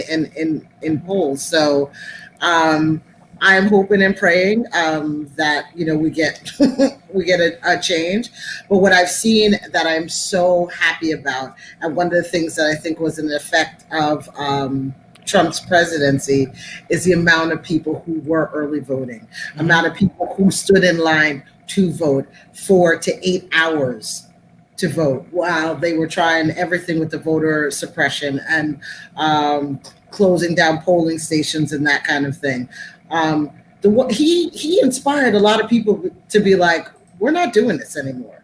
And so we have, there's record numbers in Hawaii. I think the amount of people who voted in Hawaii is larger than the amount of years that Hawaii has been voting. Mm-hmm. So, for the last couple of sessions. So what he has done has charged people to get out there and vote that probably would have sat down and been like, okay, whatever. Well, I hope so, because you talk to people, they're saying the right words, but that there's a little bit of a but I would still vote for him though, because yeah. But it's not until we actually put the ballot in the exactly.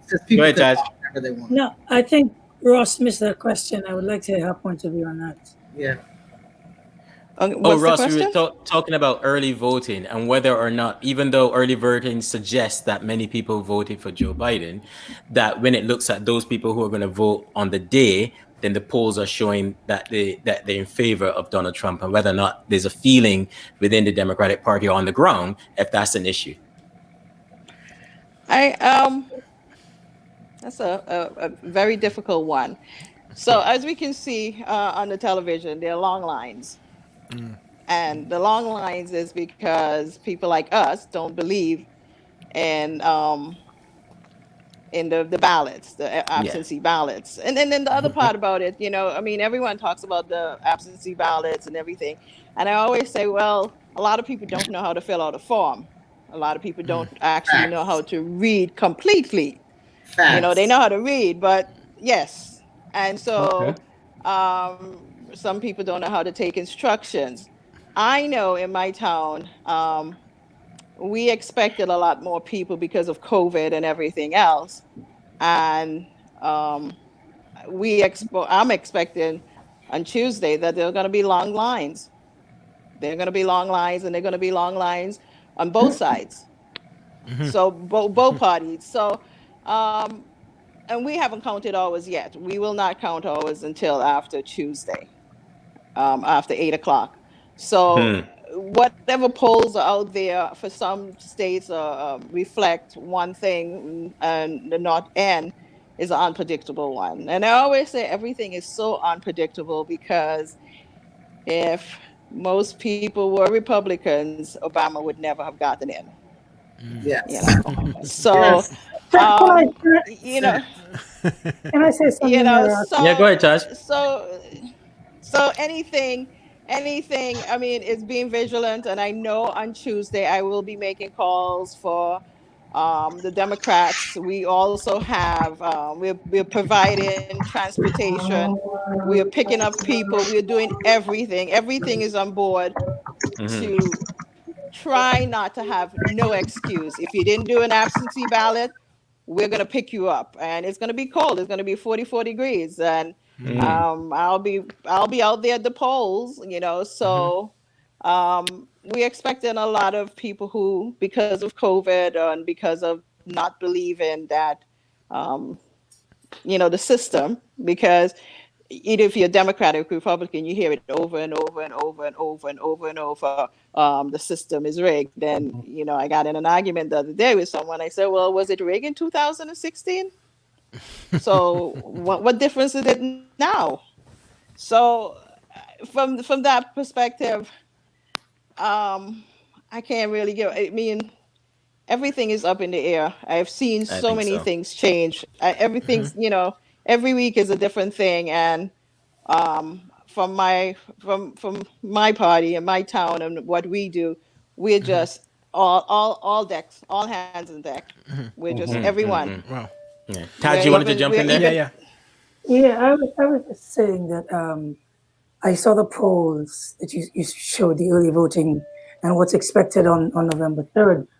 But I read an article a couple of days ago that was saying, do not underestimate the Democrats in election day voting, because so many people are so worried about early voting and putting in the ballots that they want to show up on the day to get it done. So that the numbers that the Republicans are expecting on election day is not going to be as great as they expect it to be. Interesting. I mean, I have an old lady who says, I mean, she's about 72, and she says, you don't have to worry. I haven't left my house in a month, but I'm out on Tuesday, and I'm gonna come in my suit, my plastic suit. You know what I mean? I'm gonna come in my plastic suit because I want to make sure that I have it in. So there's a lot of people who, like you said, who definitely are gonna show up, and we see it we see 8 hours, 10 hours. People are definitely out in droves. Wow. Yeah. So Even like with the U.S. Postal Service, people were, the concern of the slowdowns, and just recently, Miami-Dade has, piles and piles of mail that is sitting in the room.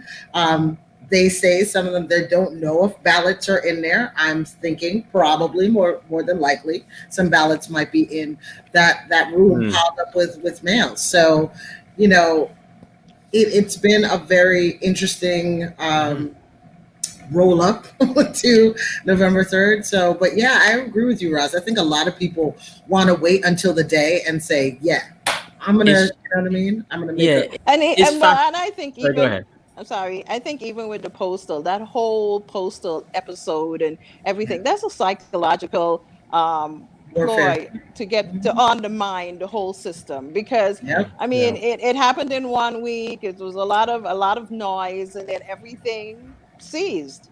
You don't hear anything else again. So it's also a psychological. It's I mean, let me say, by every means necessary. If I'm losing, I'm going to pull out everything. Yes, I gotta admit, it is amazing to watch a country that refers to themselves as the greatest democracy on earth. That's what they refer to themselves. Fourth world. But yet so much is put in place to restrict you from voting. I think I saw Alicia saying about people having to take IDs, and then you guys were talking about the forms and whether or not people are actually able to fill the forms out and what's not. And I think Mark or someone was mentioning that the high proportion of potentially black votes that were being rejected because they were incorrectly filled out and that kind of stuff. It's just amazing to watch people, that country that holds themselves up as such. And let's be honest, through television programs and what's not, the rest of the world has been indoctrinated to believe that it is also. But it's amazing to see the barriers that are put in place to, for people from voting, to stop people from voting or hinder people from voting, so to speak. It's amazing because you would think that barriers would come down. As opposed to, you see some counties put in very limited ballot boxes, so people have to drive miles to go vote. But actually, in the democracy, there should be more ballot boxes so people can vote wherever. And in a COVID season, the more ballot boxes, the better, because you're safeguarding people's health care.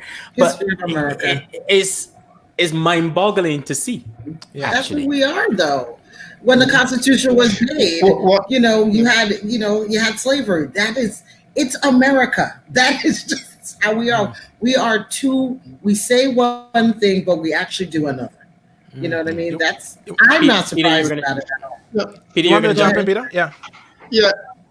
Yeah, one of the things I wanted to say though is that we have to remember that voting in America is actually pretty complicated compared to voting for those of us who come from the Caribbean. We put an X next to the name of a preferred candidate once every 5 years, and then we walk away from it, and that's it. If you give us a referendum, as happened in Antigua or St. Lucia or Grenada, Antigua or Grenada, just recently, most people don't vote because we basically are not interested in being any further in it. We vote once for every 5 years, and we leave the rest to you. The other thing is that we get our names onto the ballot paper at birth, basically. Because for most of us, when we are born and we get our birth certificate, ultimately in 80 years, you will end up on a voters register somewhere, and we stay on that register for the rest of our life. It's more complicated in America because in order to be part of the system, you have to register. And if you register in one election, you are registered in the next election. And I think that for a lot of us, we find that complicated. And then I've seen the ballot papers in America compared to the ballot papers in the Caribbean. Our ballot paper might have 3 names on it, right? Yeah. Somebody give you this long and a statement, right? And you go a color or shade, or you go a market, all of these things. And I think that is a part of it psychologically. I think it's a culture shock when Black people see this thing. Sorry. Oh, she's just coming in. Yeah. Yeah. No. Yeah. I'm with you. I've never. Sorry, go ahead, Claudette. Yeah, once you register to vote, can register to vote for all the elections coming. Sometimes though you can get kicked off and you do not know why you get kicked off the registration vote. So yeah, I think that point is what Ross wanted to come in on and say that once you register once, you don't have to register again. But certainly the ballot itself is just so crazy. It's hindering people from voting. Yeah, go ahead, Ross. Well, the thing is that, okay, so you register once. The only time you will change is if you change address or if you're going to change party. But the thing is that you register, and the first time you are actually going to see how to vote is on your first time that you're voting. So no one actually gives you a sample and say, this is how it is. And a lot of people have voted and have never turned the ballot to see. Oh, she's got that thing. That was a good conversation there. Well, let me say, I voted 2 days ago. All right. And are you confident it will be counted? Yeah, man. No, I mean, if you feel confident based on everything that's going on, that it will be counted. Like I said, my area, we don't have a limit. Rain over here where I live. Sorry. I'm like in country. No, that's all right. But, go ahead, Taj. But that's it. Yeah, no, I said I voted, and for somebody's voting for the first time, it's a little intimidating. It is. You know? It is. Well, it wasn't my first time. I'm saying, I could well imagine. There are not the names on the paper like Peter mentioned. I never voted in Senator because I was too young, but I had seen what it looks like. UWP or SLP, the man name there, that is it, you do this, and you're done. But this one is quite complicated. So I feel sorry for the people who are doing it the first time in an intimidating surrounding. So yeah. I remember my first time voting, the way that they framed some of the questions, like when you have amendments and different things that they wanted to push outside of just voting for, who you wanted to vote for. I'm like, I consider myself pretty smart, and I couldn't figure out what they were asking me. Like, because how they framed some of the words and they twisted it. And I was just like, because they're like, do you not? Maybe so. Like, you know what I mean? So it was like a whole weird question when they could have said, do you want to have a stop sign at the corner of Johnson Street and Andrews? They don't ask you that directly. You know what I mean? If you're coming from the north, do you feel as if it's just it's very complicated? And I do feel bad for people who do not comprehend very well, who do not read very well, who do not read everything. You know, it can be intimidating and tough. Yeah, Sorry, go ahead, Josh. I know, Peter, I know you're going towards the one man, one vote electoral college thing, and I was waiting for you to go, so I'm waiting. Well, I'll put it up here because I think let's speak to this then, because I think this is where the popular vote was heavily discussed in the 2016 election, and of course Hillary Clinton won that. But where she lost heavily was in the electoral college. Peter, do you want to speak a bit to the electoral college system?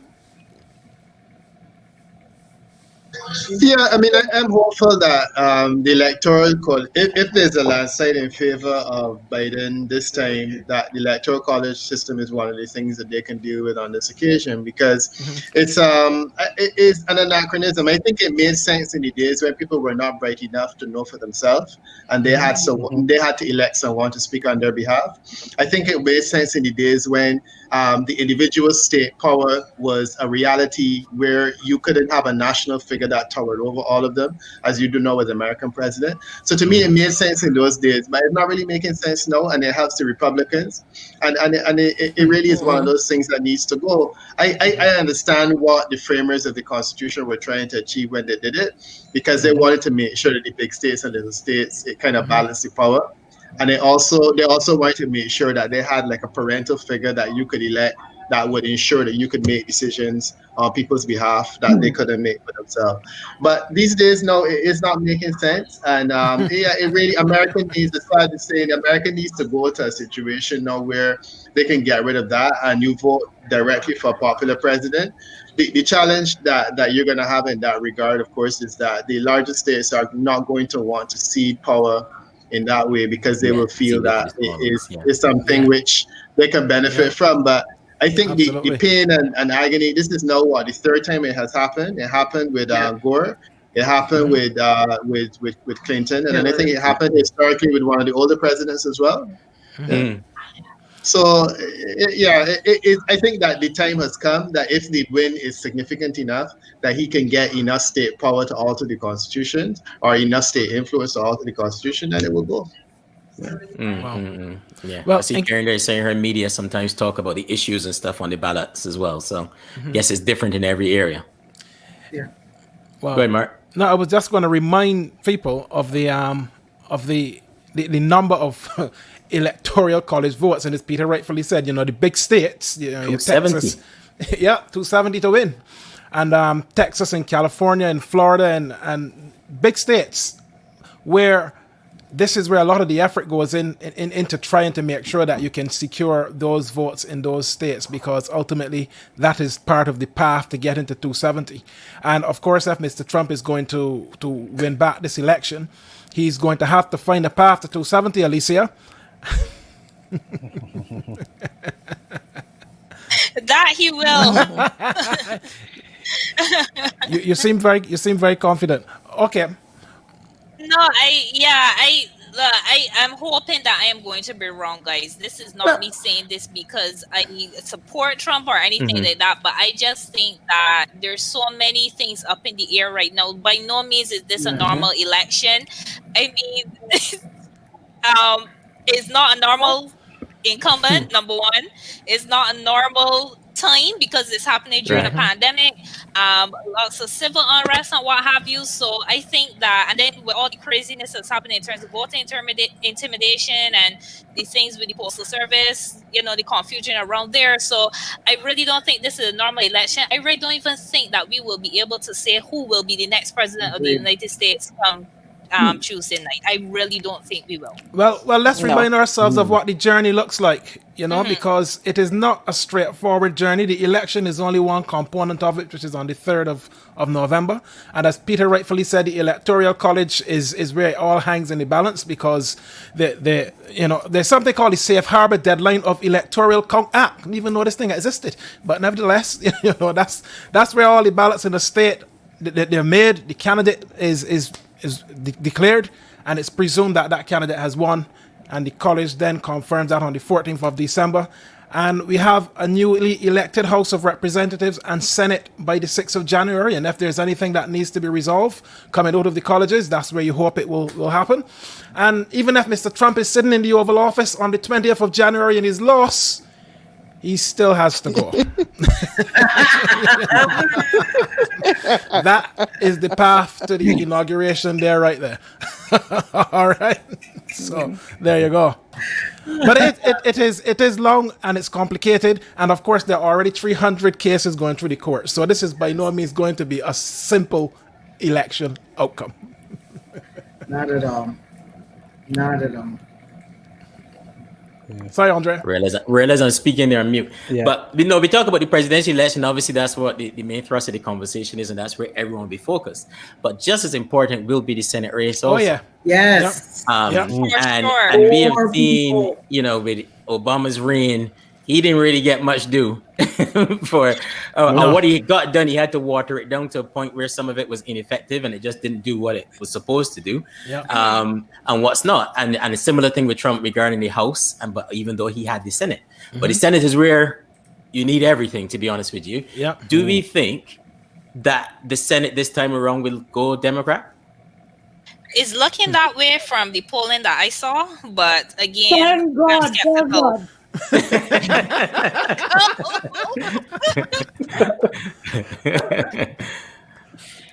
We only have I to- mean, and what happens if what happens if Biden wins but the Senate stays the same, or Trump wins and pull it out the bag himself personally, but the Senate switch?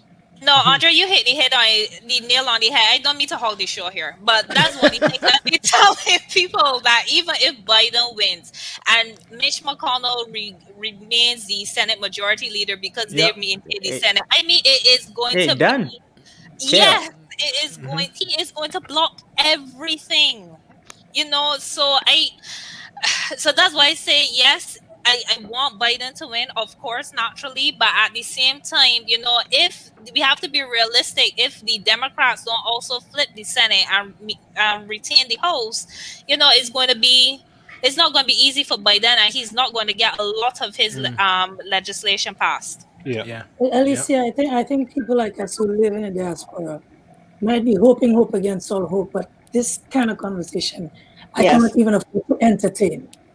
You know?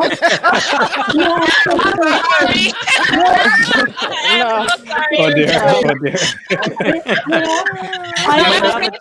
It goes your way. I'm praying for you guys. Yeah. Well, boy, I don't know about the press thing, but I appreciate anything you can send. Yeah, listen, people like me who have 3 black boys need the Senate and the presidency. Yes. And that is what I'm hoping for. Yes. Yeah. Well, Taja, I'm here to tell you that my professional opinion, for what it's worth, is that you will get both. Because I do feel that the stars are lining up in terms of the information that I've seen from that level of professional analysis. That I think that you're getting both. But I understand Alicia's worry and concern, because you can't take your eye off the ball.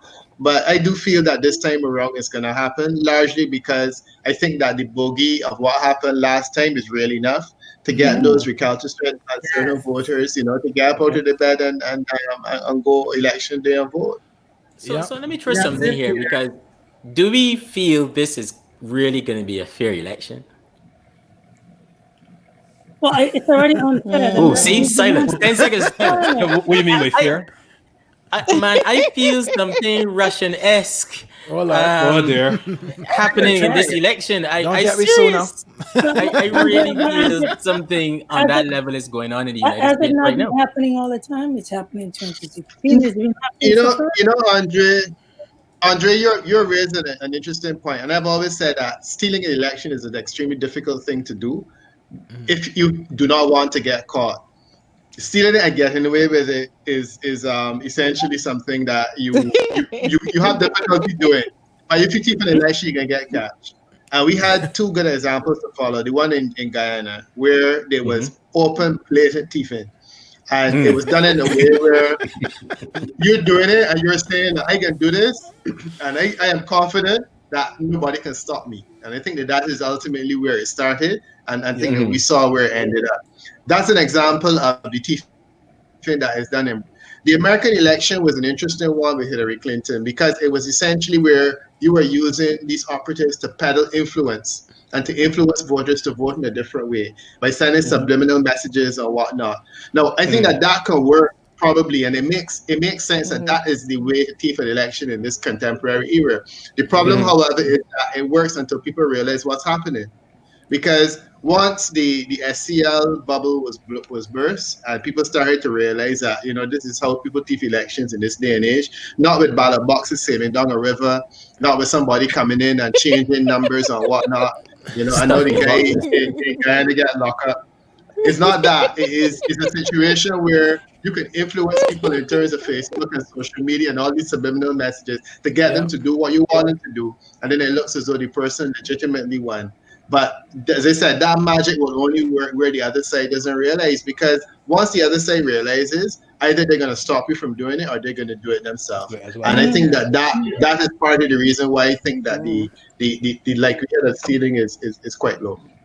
Okay. I just thought I'd put it out there because the way how things going on in the US, I put in everything on the table in this cycle because I don't think the guy has any scruples, and he's not beyond doing it or trying it. No. I don't think so. No. Yeah, that is also the scary. That is the scary part too. I strongly believe that when I look at leaders, I always say you have to look at the followers. Regardless what we think of Trump, we also have to think of an entire group of people who can think for themselves and they still go along with bad behavior. I don't know about whatever that. behavior Ross, I don't know that about, I don't know about conscience. that. Ross, I don't know about that part. Meaning what, Taj? Everybody, no, man, everybody can. I mean, you have Giuliani, you have all these other people, the Chris, all these people that you say, okay, he's they find excuses. Oh, he's this and he's that. I'm like, that he. I mean, you call a spade. That's what he is. That's what he is. And he is. If we have to go historically, and we have to deep back, I don't want to compare him to him, but in Germany, you took the people at their lowest, and he had a lot of people do things that was just that you just say, how could another human? She cut out there. I see Heather there said, fear the Republicans in court every day trying to suppress the vote, and if that's fair. So, as I said, watching American politics just boggles my mind. And not just one. And I think Ross made a really good point. A leader can do whatever they want to do, but it's when the followers allow it. Yeah. But still saying America the great democracy. And you're going like, yeah, but you don't care about the vote being suppressed all around you because what? You're willing to vote against your own self-interest, or maybe that other thing that he's waving in front of you is more your thing than all the other things that it really impact your life personally. And that's interesting to watch as well. Well, he's been able to peddle this whole thing about disinformation. We know that there have been 77,000 new cases of COVID in the past week every day in the United States, but Trump will say they're turning the corner and people will believe it. Our son will say that the deaths are not almost nothing. Yeah, his followers will they'll just believe it. If I could just say something, guys. Yeah, go ahead. I think that it is telling that all of these things are going on in the US right now. But if even a quarter of these things were happening, and they do happen in some third world countries, the outrage that would be going on worldwide. And I find it interesting that, well, certainly from my perspective, I'm not hearing a similar level of outrage internationally. I mean, you see one or two news articles or whatnot talking about some of the things, but you're not seeing the level of outrage that you would see if it were a Caribbean country that was actively suppressing the vote. I mean, look what happened with Guyana. That was all over the news, So I just find the disparities really interesting. Yeah. That's a very good point. Yes. That's true. I miss what you said. You don't think it's out there enough? I mean, the whole world knows Trump is a fool. Are you sure? Exactly. No, I will be honest, right? There are people in Barbados that support Trump. No, There will always be people with propaganda. Yeah, there'll always be people. The majority of the world know. The man is embarrassing. The entire world knows this. Yes, Well, yes. Yeah, I all the hope. Yeah, but look, guys, look, I mean, we can probably go on forever, but let's call it now. Claudette, who you calling it for on Tuesday night? Hoping and praying, Biden, and we have the Senate. All right, Alicia. Oh, and the God. Senate too. You're just gonna let me spill the apple cart, right? I give you any early. Okay, I am thinking Trump again. I'm hoping not, but I'm thinking Trump again. Wow. Thinking Trump again. But, that's fair enough. That's fair enough. If you're looking at it and you're seeing and you're thinking Trump. Ross, Yeah, but I'm hoping not, right? I know what you're hoping, but what do you see? I'm blue. I'm going all the way blue. Okay, so you're going blue all the way. No worries. I'm blue. Taj, I'm gonna come to All you. the I can way. give PD the last word on that one.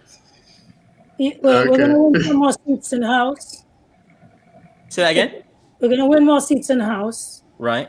Oh, more seats. You're gonna increase the House, you think? Yeah. I'm going to win more seats in the House. I'm going to win about 5 in the Senate and take the presidency. I like that. Okay. I like that. And Peter, your expert judgment? Okay. Yeah. No, I'm feeling change. I'm feeling a wind of change that's gonna blow definitively, and I'm expecting the Democrats to take the presidency, the presidency, the both the Senate and the House of Representatives. So I'm feeling it will happen. The degree may not be the landslide, but certainly I expect that they're gonna take all 3 of them.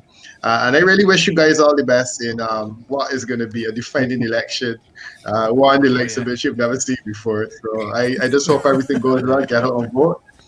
And basically be on your guard for the aftermath, because we didn't talk about what happens after, but there could be an interesting tale the days after. So make sure that your children are home and locked away or whatnot, because I'm going to stay up late with you, Peter, this election. Okay. Good. Yeah. No, that's an interesting thing about what happens after, because I see people preparing for civil war and all kind of rubbish in rural America, especially. They've started to board up a lot of stores in New York in anticipation. Stockpiling ammunition and guns and stuff out in rural America. I'm like, what the heck is going on? And that's the reason why you need a landslide, because the only way that Trump it can't be close. If it's close, it's a problem. If it's close, Trump can do exactly what he did in Guyana, because it was close. You need a landslide, the proportions of which he can't say anything other than the millennials start packing.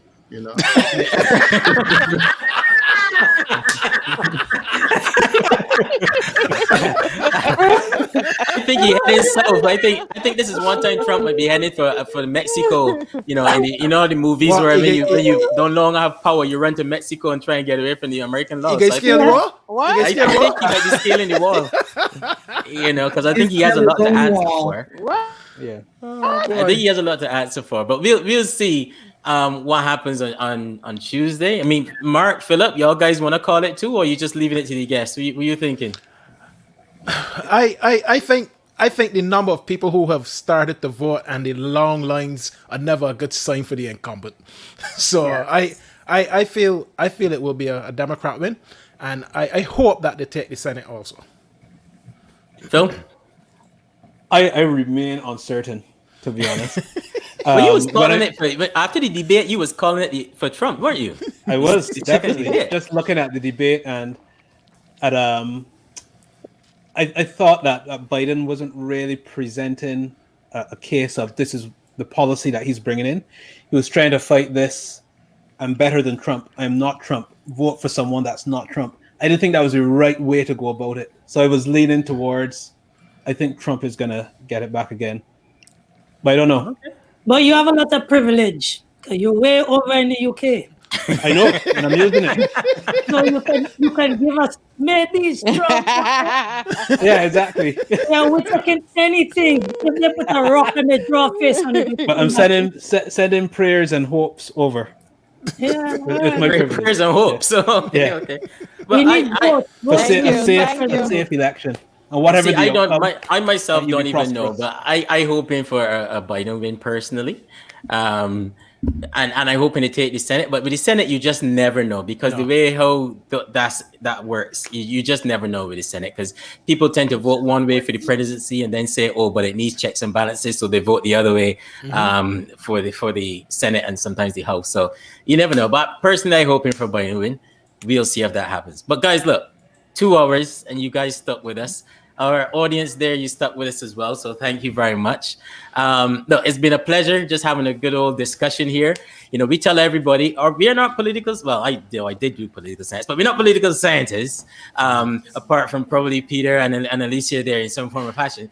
And the rest of us are just having a conversation about the issue of the day and the biggest issue of the day Impartial on conversation. Tuesday. I need to add. No, a partial, yes, is the presidential elections. And as West Indian and Caribbean people, it does impact us because so many of us live there. And then as a region, it impacts who is sitting in the White House as well, because we have got to go deal with that person and figure out what our asks are and try to see how we can maneuver because we all know how geopolitics goes. So what happens in America is definitely important to us. So guys, we just want to say thank you very much for joining us. It's been a pleasure having you guys here in the living room. Yeah. Thank you for having me. And, you know, so thanks for taking the time. Thanks for having me in the rainy Thanks a lot. Connecticut. And thank you. It was a pleasure. Thank Really you. enjoyed it. No, not at all. I hope you guys Bye. enjoyed the Very discussion. You know, And like I said, keep- always a conversation, never an interview. Yeah, I hope Keep you the have hope- us back after the election. That would be a great the discussion. hope You alive. guys can A good prove me talk. wrong. But that's true because Peter got a lot writing on this landslide, so I would like to have him back.